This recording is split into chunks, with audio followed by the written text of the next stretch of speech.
law conflicts with the Islamic law, what will our stance be as true Muslims? Please clarify in the context of the 2000 Act of Parliament. Jazakallah khair. Okay, I hope you don't expect me to be familiar with the 2000 Act of Parliament, but basically, as the Prophet ﷺ has told us, there's no obedience to the created if it involves disobedience to the Creator. So therefore, if there's any laws that are passed that violate the Sharia, in particular those laws that are preventing us from doing what we are supposed to do as a Muslim, then obviously we do not obey them. And we find any means that we can to avoid obeying them. If there's any law, for example, that restrict us concerning something that is permissible for us in our Sharia, then it might be a different issue, in the sense that if we can avoid it easily, then we avoid it, and so therefore we don't get ourselves into any trouble here, and the Sharia is neutral with respect to that. But in essence, the basic point is, if there's any law asking any Muslim to do something which goes against the Sharia, then he does not obey that law. Says here, I believe the only way to ensure Islamic human rights is through an Islamic state. Is this correct? Please explain the relationship between Islamic human rights and the Khalifa.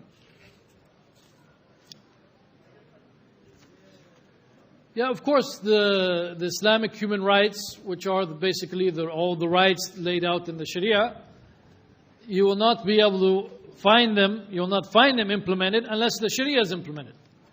And in general, you'll not find the Sharia implemented unless there is an Islamic state.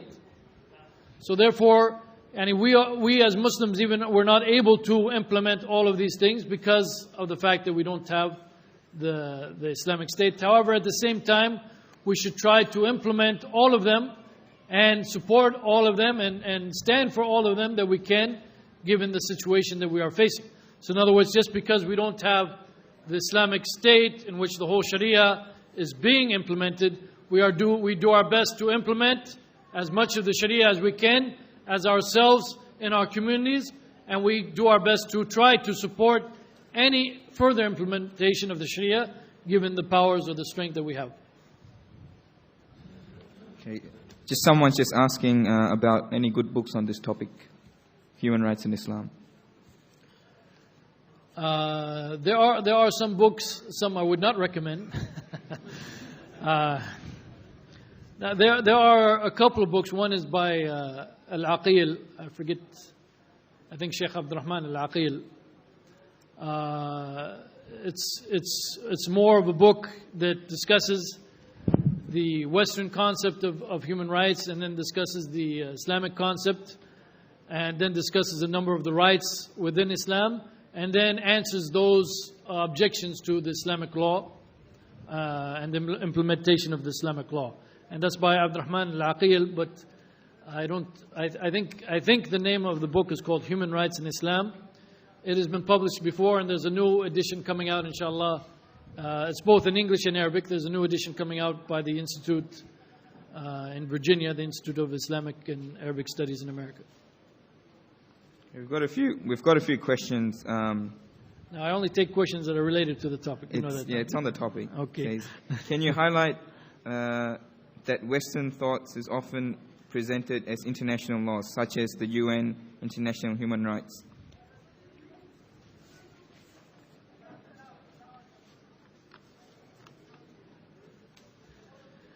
Yes, but the question here says that Western thought is often presented as international laws. Well, the problem is that they have been able to convince the other countries of the world to pass these laws. You know, for example, the declaration in 1948. Now, granted, a number of Muslim countries that exist now weren't even countries at that time, like Algeria and others. And many of the others were newly independent.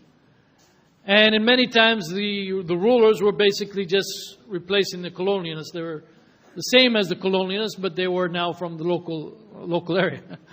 So they signed those declarations. Now, actually, the one in 1948, there was a difference of opinion about what was its legal effect.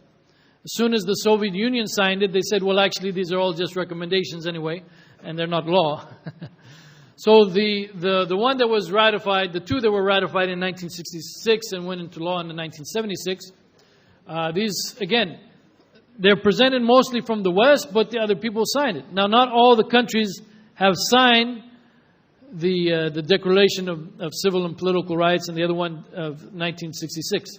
Those countries who have not signed it, they cannot be held responsible for it. But to date, I think something like 140 countries have signed it. So the problem is not, they're not saying this is Western thought, let's make it international law and force everyone to accept it. But they are taking their Western thought and presenting it in international bodies, and the people are signing it. And once they sign it, then it becomes international law. Okay, this question says, why is there a constant attack on the Taliban about them violating human rights? Are the Taliban following the Quran and the Sunnah? May I? I mean, if you just heard the lecture on human rights, right? So you have an idea what perspective they're coming from.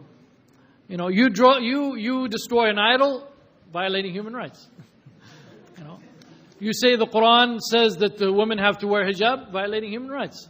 Okay, so that's why they're coming from a perspective that you have human rights and all religions and all laws have to be subjugated to it. And of course, Afghanistan had signed those earlier declarations. So they have them kind of in a sense, because they don't recognize the fact that if you change the government and then you say, well, we change the government and our religion says this, they don't recognize that. That's not a valid argument in international law. So, I mean, why they're constantly attacking them, it's obvious. The same for the Sudan. You know, why are they boycotting them? Why are they putting so much restrictions on them? It's obvious. Because they are applying Islam. Islam violates what they consider human rights. And as we said, they're actually human rights are not based on anything really. About the total aspect of the Taliban and how much they're applying the Quran and Sunnah, I don't have probably enough information about them. I have not really studied them in great detail to answer that question. Is it permissible or advisable for Muslims to seek to establish the Sharia by means of democracy, i.e. participation in elections as an Islamic party? If not, what are the alternatives?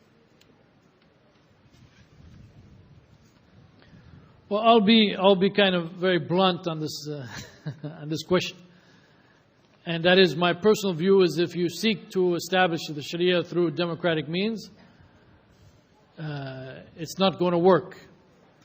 It's not going to work because the powers that be, as they're called, are not going to stand for it. I mean, we saw it in Algeria.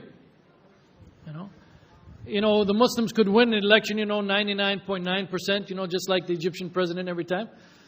And the next day, all of a sudden, there's a military takeover. Gee, how did that happen? What a surprise. Don't really expect too much. But the problem is what we really need is the masses, the Muslim masses as a whole, and they need to develop their Islam, need to develop their faith, so that a small group of them, or any kind of outside influence cannot just come in and destroy what they have established. If the Muslims are strong, they will stand up for the Sharia. And even if people, for example, wanted to make riba halal, even if people wanted to distribute pornography or whatever, the Muslims themselves would not stand up for it. They will not accept it. Every Muslim society you see now, the Muslims themselves are accepting it. Even if they call it an Islamic state, and even if Muslims have taken some form of power, when these evil forces come in and spread these things, the Muslims, not all of them obviously, but the Muslims accept it. And that is our basic problem right now. Until we change that, and we're not willing to accept anything except what Islam permits, then inshallah we'll be implementing the Sharia and not bowing down to any other force or power. Okay, brothers and sisters, we'll have to end the question session there. Can you please keep seated, because there's some important announcements to be made. Just keep seated, please. Jazakallah.